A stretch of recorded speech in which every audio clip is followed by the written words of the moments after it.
material energy. But when an emotion is in relation with Krishna, it's not a negative emotion. It's actually transcendental bliss.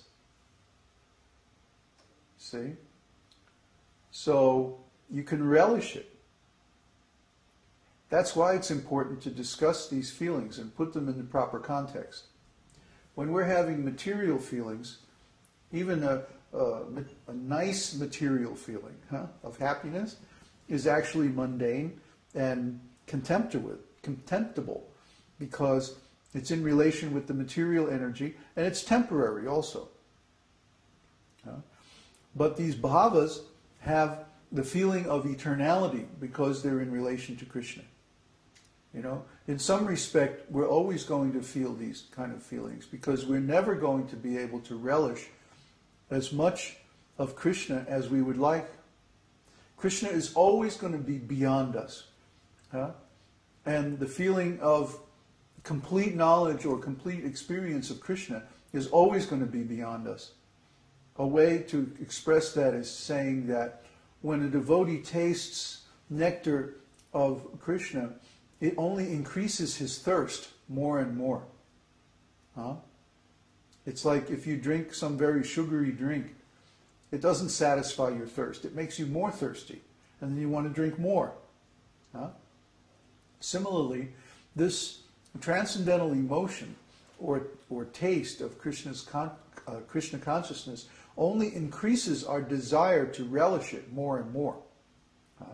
So these feelings of depression or being unworthy or failure to attain our intended goal, these actually serve to increase our taste for Krishna's service, and they actually, in the long run, they encourage us to attain and do more and more until we reach a stage where we're actually satisfied. Okay? And that can only happen when Krishna is satisfied. So that means we have to become pure devotees.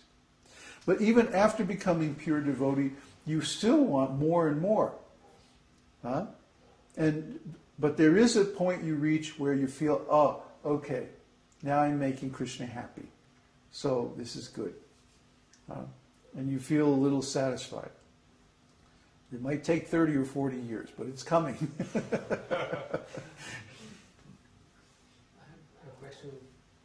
Connected with Mike's question. What's that? So, like these first three or four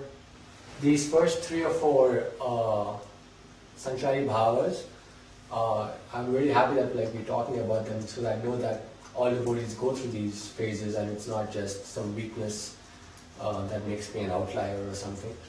So, but in the Nectar of Instruction, Rupa Goswami advises that we should be confident and enthusiastic in our devotional service. So does that mean that when we experience these, depressing or feeling unworthy kind of bhavas, we should try and get out of them and move on to something that's more confident and enthusiastic? Not necessarily. If it's a real feeling, we have to be with that feeling as long as it's there. So what happens is we have to work our way through that feeling. Just like Arjuna. Arjuna is feeling depressed in the beginning of the Battle of Kurukshetra. Glanya. He's feeling glani. So what does he do? Does he just sit there and mope? No. He addresses Krishna.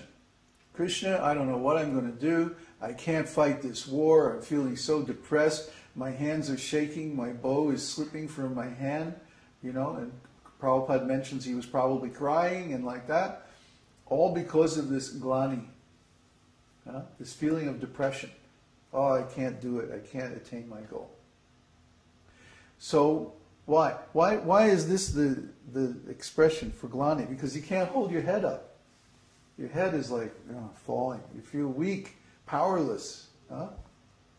But if that feeling is in relation to Krishna, that's a real feeling. That's a devotional sentiment.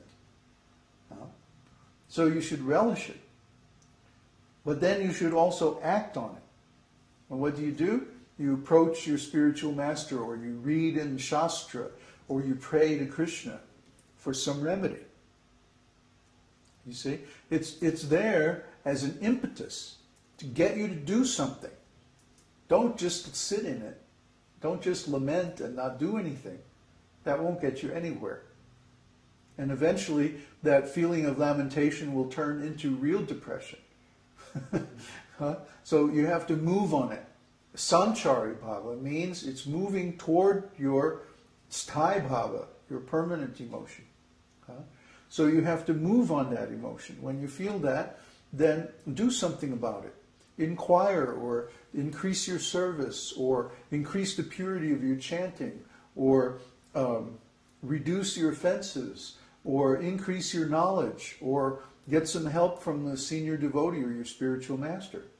Don't just sit there with it. Move on it. Is that more clear now? Yes, so they're there to kind of push the devotee on to a higher ground. Exactly. And if a devotee experiences this and then decides to give up or something like that, that's very inappropriate. It's not okay. Yeah, that's an inappropriate resolution of the feeling. Because the feeling is there because of your relationship with Krishna. If you didn't have a relationship with Krishna, you'd be feeling something else, material. But because your relationship with Krishna is there, you're feeling depressed or anxious or whatever it is. So the cure for this is to move closer to Krishna. When you get close enough to Krishna, then you'll feel fine. So get closer to Krishna. Krishna is right there in your heart. He's not far away in Goloka somewhere. He's right here. He's present everywhere. So you can be with Krishna simply by wanting to be close to Krishna. See? It's spiritual. It's spiritual. It doesn't require you do, 10,000 offerings before you're close to Krishna. No. It simply requires a change of attitude, a change of consciousness. And that you can do by changing your ontology. That's why we talked about all these things as fundamentals to devotional service. How do you change your ontology? By changing your knowledge, by how you view things. So if you're feeling these emotions and you change your viewpoint from, oh, I'm suffering, I'm depressed, to, oh, I'm depressed because I can't get close enough to Krishna. So how do I get closer to Krishna? Then it has very positive value. In my experience, how you can tell that that's spiritual is because after you have that emotion, you feel good. Yes. In material experience, you have that emotion and then you feel worse and then worse and worse. Yeah. But when it's transcendental, you feel that emotion even though it's negative. It's a kind of ecstasy. When it's finished, it's like it's like hard to explain. When it's finished, though, right? Like looking back on it. Looking back on it, you feel good. Like when you say some deep secret to a friend or something, and you feel I'm relieved of this.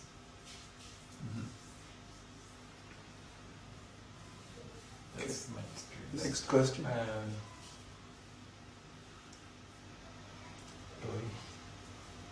Peter, so these transcendental bhavas are also in the three modes of goodness and passion and ignorance? No, they're beyond the three modes. That's the whole point. They're spiritual. I think he was mixing them because of the intoxication one. What? No, it's not intoxication like wine or drugs. It's intoxication in devotional ecstasy. I think that's where it came from. I don't know. Anyway, all these emotions are beyond the three modes. They're in the transcendental platform. Okay. David, should we not become official teachers until we are both self-realized and expert at the scriptures as interpreted by our lineage? You can't become self-realized until you're expert at the scriptures. Without that knowledge, you won't be able to serve Krishna nicely. The three levels of devotees are Kanishta Adhikari, Madhyam Adhikari, and Uttam Adhikari. The Kanishta Adhikari is a neophyte.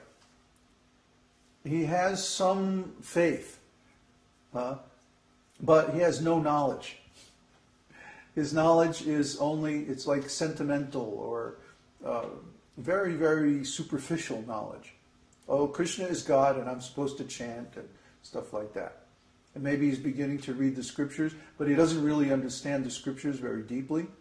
The scriptures, even though they contain stories, you can't read them like a novel or something like that. That's only a very, very superficial understanding of the scriptures.